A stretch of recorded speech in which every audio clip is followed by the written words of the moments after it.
Welcome everyone to this special session of the Citizen Review Board of Syracuse on Thursday, November 19th at 5:30. We're going to call this a study session. If we do get another board member, we'll open an actual CRB meeting. But for now, today's session will be a study session, and we won't be making any CRB decisions, but we will discuss what we came here to talk about, which is primarily about two policies that are up for discussion, being considered by the police force. So I'm going to start with a little bit of background for a few minutes. I'll talk a little bit about the CRB's process for making recommendations. And then Renette will take over and talk about the actual policies that we're here to discuss tonight.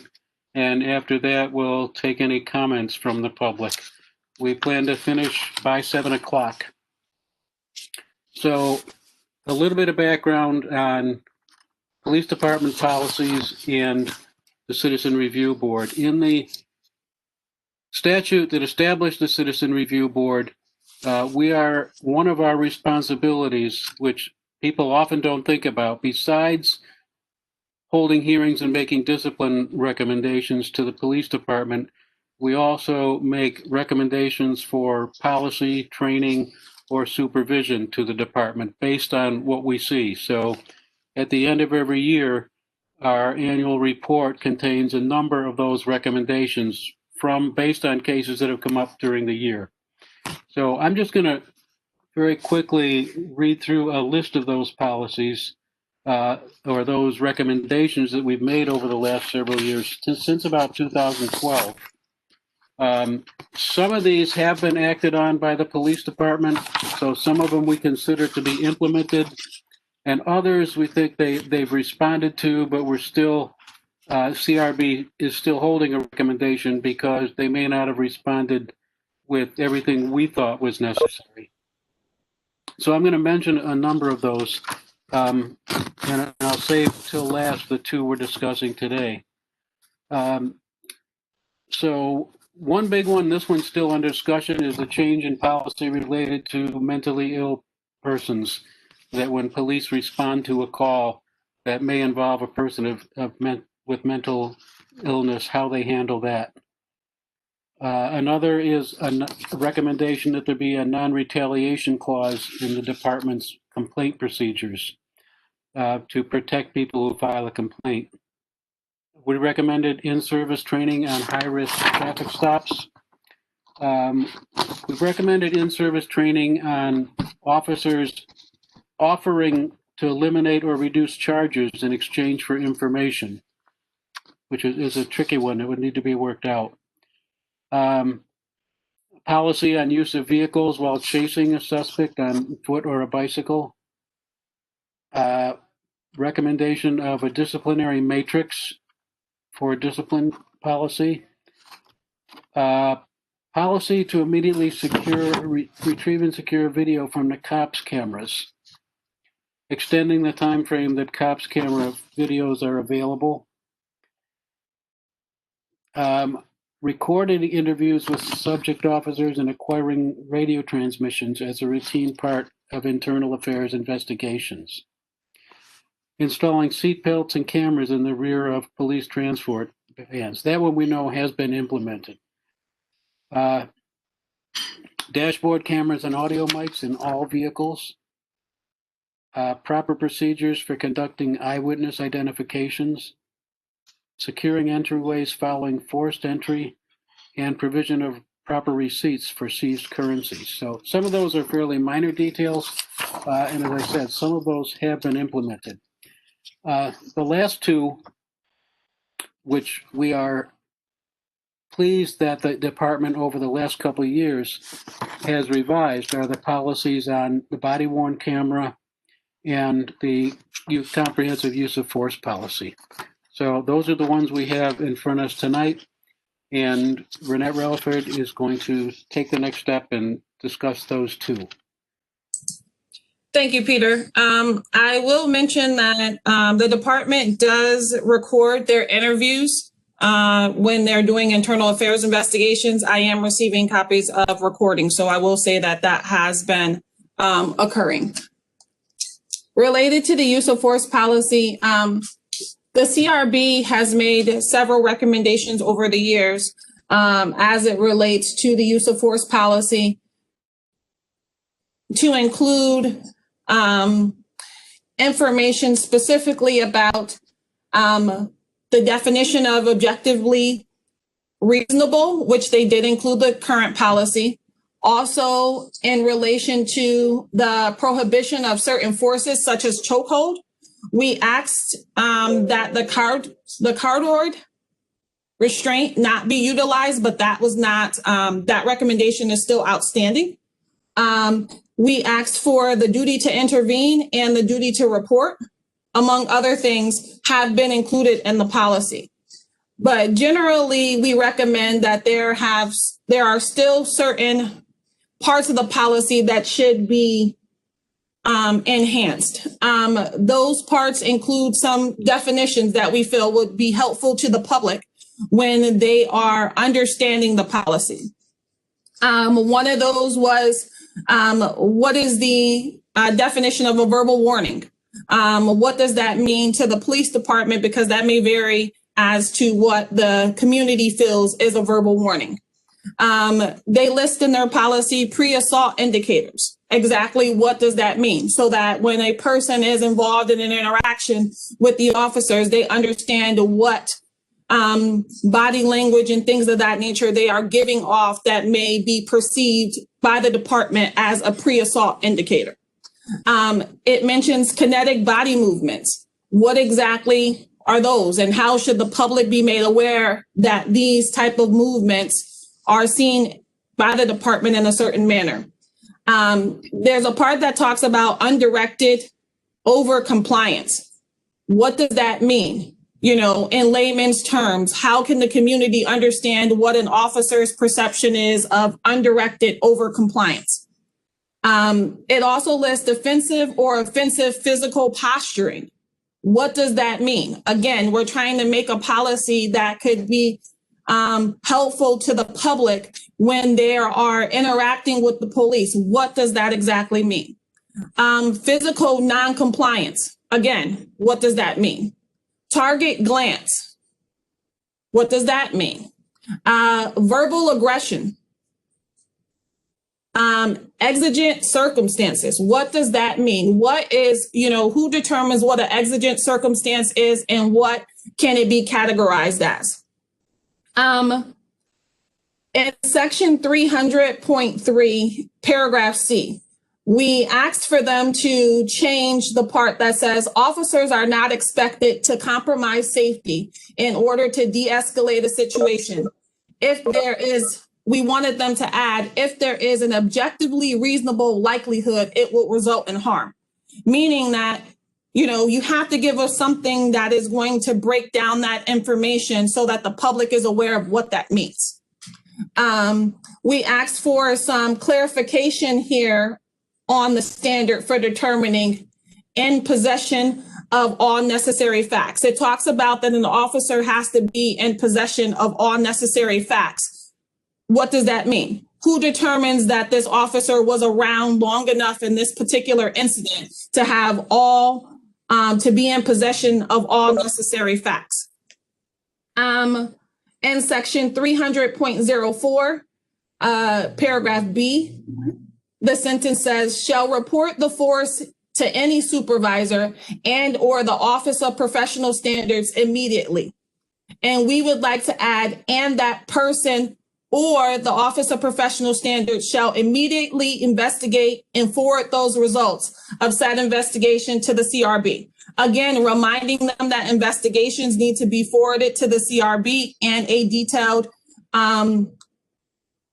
investigation needs to take place. We also, in section 300.5, it's add the sentence reasonably appears to accomplish those items set forth. What does that mean? We need to kind of break that down. I'm quite sure all the board members have a copy of the policy. If anybody did not receive a copy of the policy, we can make sure to send it to you, but it has been circulated and it is on the police department's website as a draft, just so you can check these sections out. In section 300.5, paragraph E, it says, add to the sentence that reads, encounter is to avoid in pursuit of an authorized objective and where de-escalation techniques are impossible based on the objectively reasonable standard. Again, you have to look back at the objectively reasonable standard in order to know what that means. So some of these recommendations, just to be clear, are to break down the language that is utilized in this policy so that a lay person is able to understand it. Some of these terms are only going to be understood by members of the law enforcement or members of an oversight agency. And we are concerned that the level that this policy was written may not transpire to our community in a sense of being able to readily understand what is being asked of them. So that is the reason why we're asking for some clear explanation and some other additions to this policy to make sure that people can understand it. We have parts about to define section 300.7, define what a parent need is. Who determines what that is? We also in section 300.7, paragraph A9, it says how a person becomes visibly pregnant. What are you using to determine what that is? Is it because they're, what is meant by that? Are we waiting until this person, we can see a stomach, but what if this person is a number of weeks pregnant and they notify an officer that they are pregnant? So visibly pregnant just kind of makes it seem like it's based upon perception, which you may not be able to tell that a person is pregnant. But if they advise you of that, that should be taken seriously.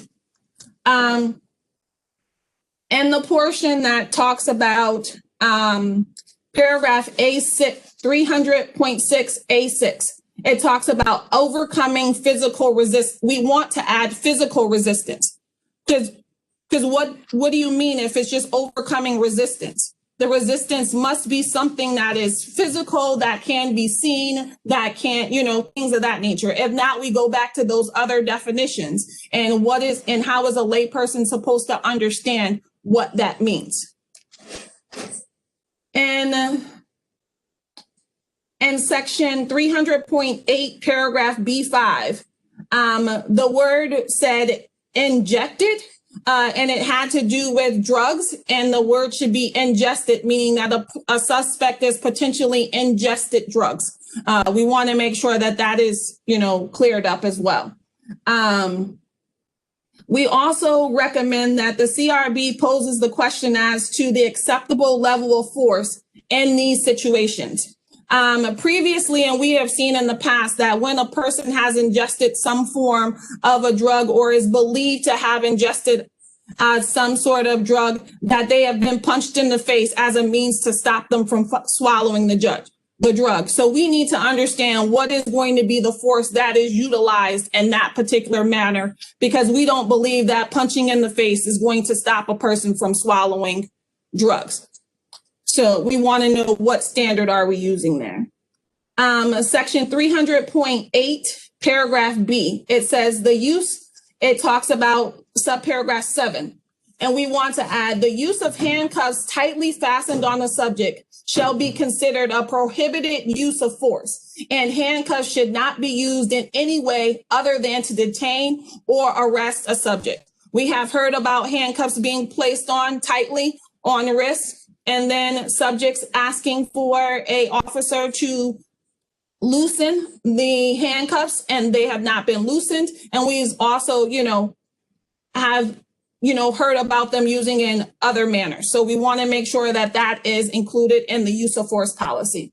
Section 300.9, paragraph A, the circumstances we would like to add that the officer or someone else is at risk of immediate death or serious bodily harm. Again, we want to make sure that use of force is not utilized just on every particular situation, and there is no delineation of the need for that.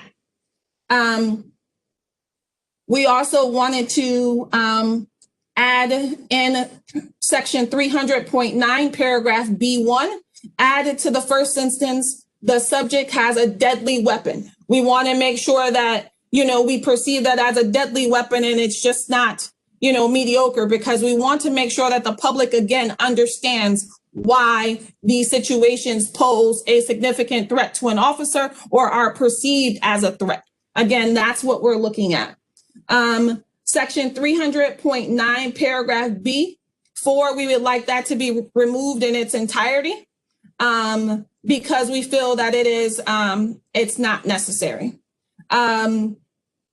Section 300.9, paragraph C, force where safe and feasible, and add unless it would be impossible under the circumstances to do so. We want to make sure that we don't just give blanket reasons why things should occur. We want to give some sort of guidance related to that. When we move down to section 300.10, paragraph D, we want to change the sentence to say where there is an objectively reasonable belief that there is a possibility of serious bodily harm or death to the officer or to others, period. Under no circumstance should officers draw or display firearms as a means of de-escalation. Let's think about that. How is that going to de-escalate a situation if now a firearm is, pulled out as if it is going to de-escalate what's happening?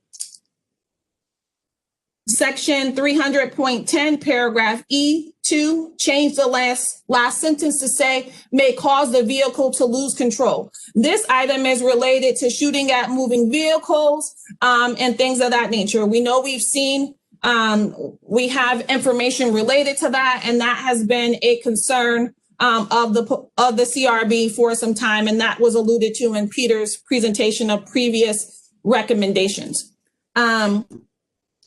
We also looked at section 300.12, paragraph D, to change it to say individuals shall not be placed on their stomachs unless it is necessary to do so.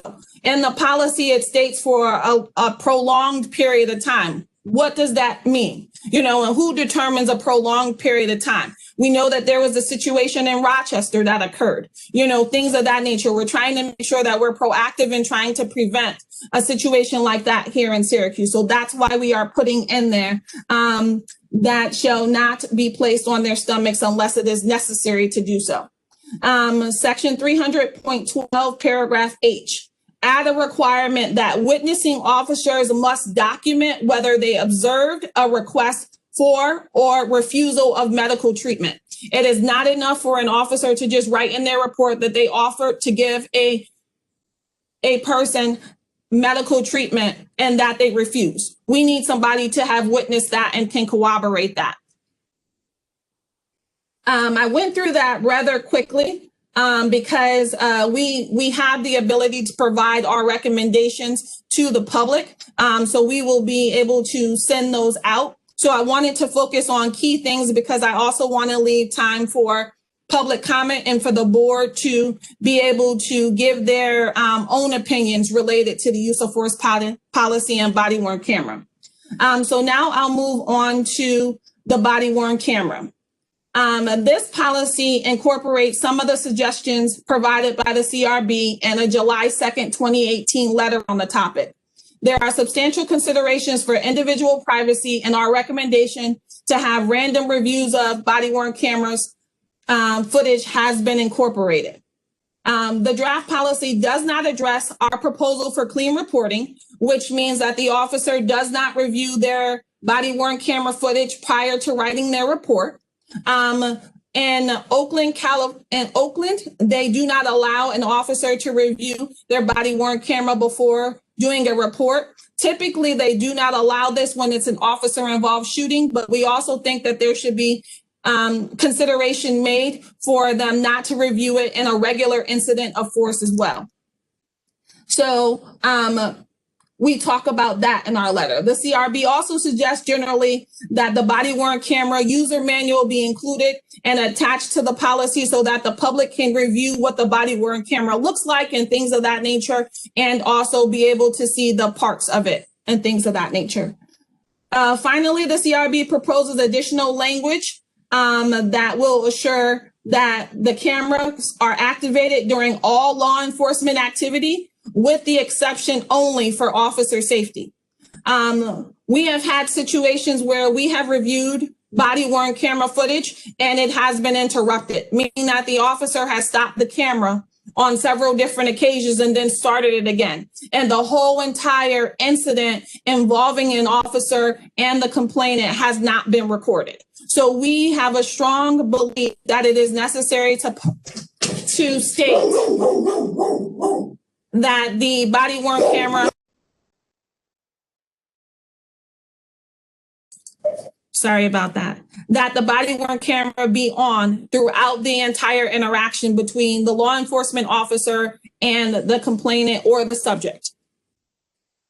Section 4.424.2, and we would like to take out the last sentence that says their duties and add law enforcement activities. Again, we're talking about making sure that all law enforcement activities involving a particular party is all recorded. Section 424.4, paragraph A, and the second sentence, we'd like to remove to the end of the sentence and feasible. And the last sentence to it's not safe and remove feasible, because it talks about it being feasible for the officer to turn it on and things of that nature. We want to make sure that it is at all times again. Paragraph 4.24, paragraph B, remove until the situation no longer fits the criteria for activation. The whole situation needs to fit the criteria for activation and to be recorded. So that's what we're focusing on again. We ask that the section 424.4, paragraph D, should be moved to the definitions of law enforcement earlier in the policy. Section 424.6, paragraph A and B, in section 424.7E, add requirements to notify the officer superior officer in such instances. This has to do with reporting and use of force and things of that nature. So we want to make sure that the superior officer is notified in such instances at all times. In section 424.15, add paragraph B that states the coordinator will establish regular interaction with the CRB, which shall provide recommendations regarding body-worn camera policy and procedures. Again, based upon the current legislation, we are supposed to be involved in policy recommendations and training recommendations. So therefore, we need to state again that the CRB should be involved in this. As I get ready to close, I wanted to make mention of a few things.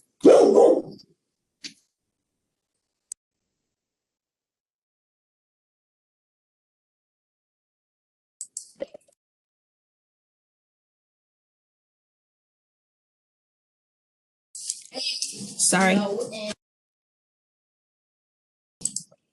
right. So I wanted to state, although we remain optimistic that this policy, about the policy in terms of the use of force policy, we are concerned as to whether or not it is enough to change the culture of the department. SPD has operated under for several years or even decades, some may say. As we know, it's the culture that determines behavior, not policy and training.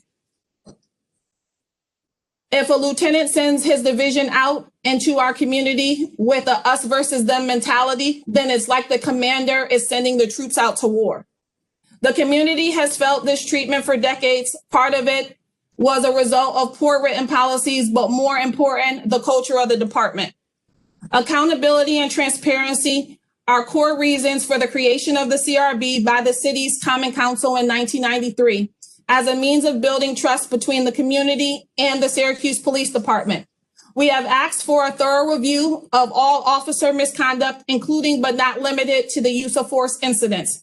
The community and the court believe that this department has shown indifference to officers' abuse of authority, including excessive force, and this perception has created a mistrustful and strained relationship with the community. The community demanded a change in leadership from the top down in hopes to change the culture, and we were hopeful when the administration conducted a nationwide search for the new chief. The search committee included members of the community and common counselors, but it did not include a member of the Citizens Review Board. No input from the oversight agency was sought in this search process, but the direction to work with the CRB was advised after hiring.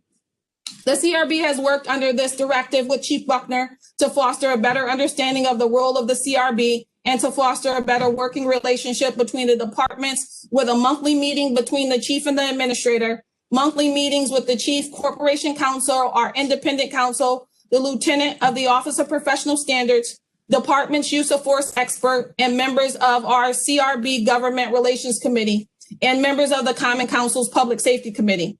We have also had quarterly meetings with the Police Liaison Committee. We have made progress, but we are not meeting all the current legislative requirements. We all know that accountability is necessary. A culture change is required to meet legislation requirements and for the community to build trust in the department to no longer turn a blind eye to misconduct. Principle 7 from Sir Robert Peel. Police at all times should maintain a relationship with the public that gives reality to the historic tradition that the police are the public and the public are the police. Our community is all too familiar with the term of proactive policing by the former crime reduction team and the gang task force that operate on the premise of data-driven and CompStat reports and the department's annual reports that focus on the number of arrests made while we continue to see crime increase. This shows that the department is misusing arrests as a tool, but is not reducing crime, so the public still feels unsafe and is hesitant to call the department for assistance.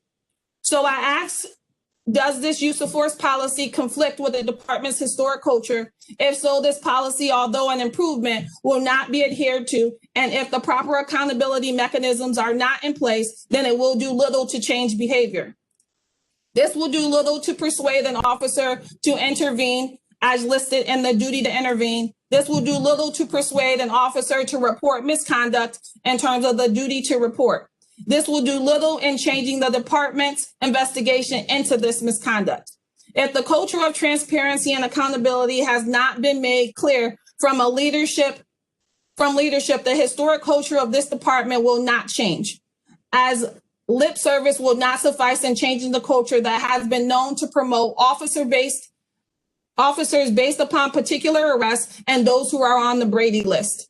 The community's perception expressed at St. Lucy's Church will continue, and if the community continues to see that the CRB's policy, training, and discipline recommendations are not implemented, they will know that the culture of the department remains the same. The CRB will continue to do its part until we are given more authority through our legislation to effectuate a greater change in the department's culture.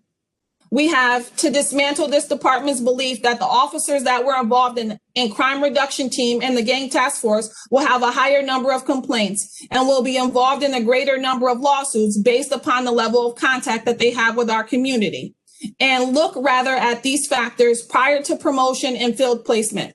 This change may promote a greater adherence to the standards set forth in the use of force policy and change the culture that we are talking about, changing the culture of the department.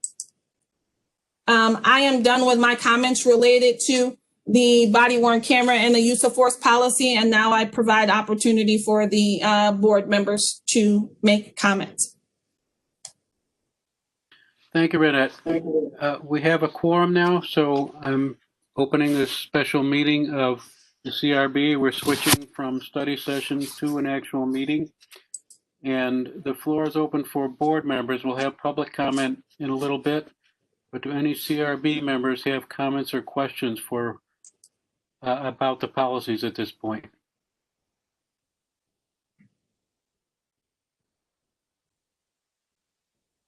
Mr. Ryans. Yes.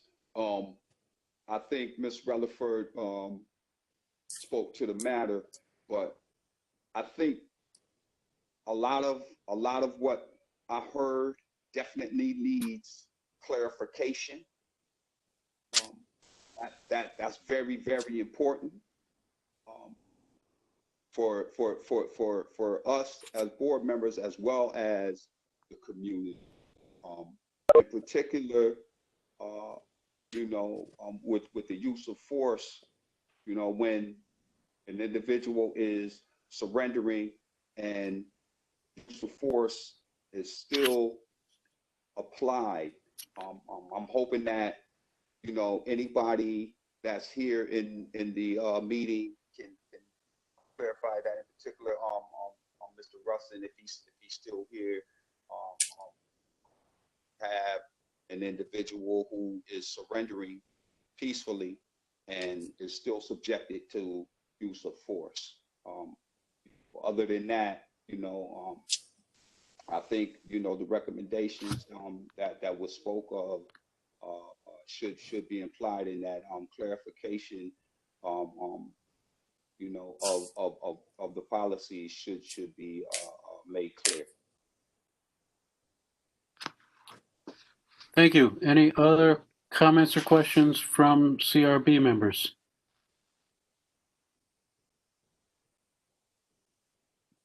I'll just make one general comment. I strongly agree with some of what Renette said towards the end of her comments, that policy and training are an important part of what determines the way that police officers act on the street, but the culture of the police department is probably even more important. So we are very glad that the department is moving towards revisions of these very critical policies.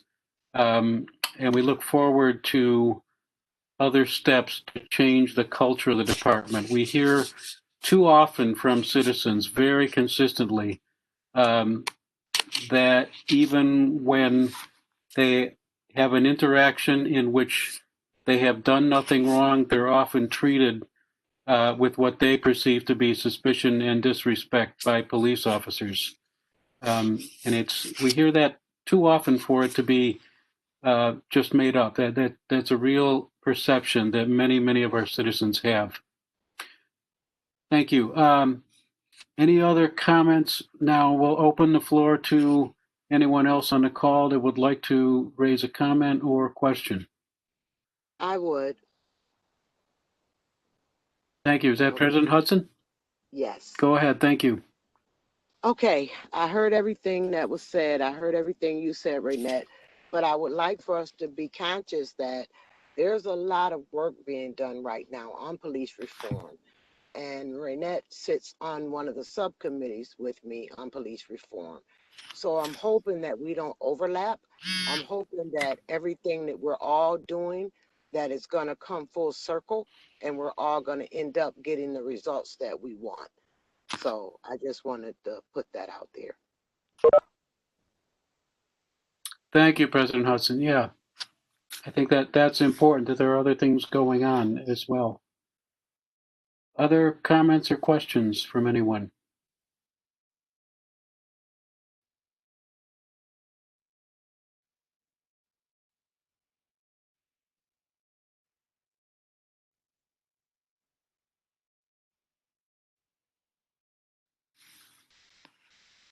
Okay, if everyone's good, I'd like to thank everyone for attending this special meeting to discuss these policies.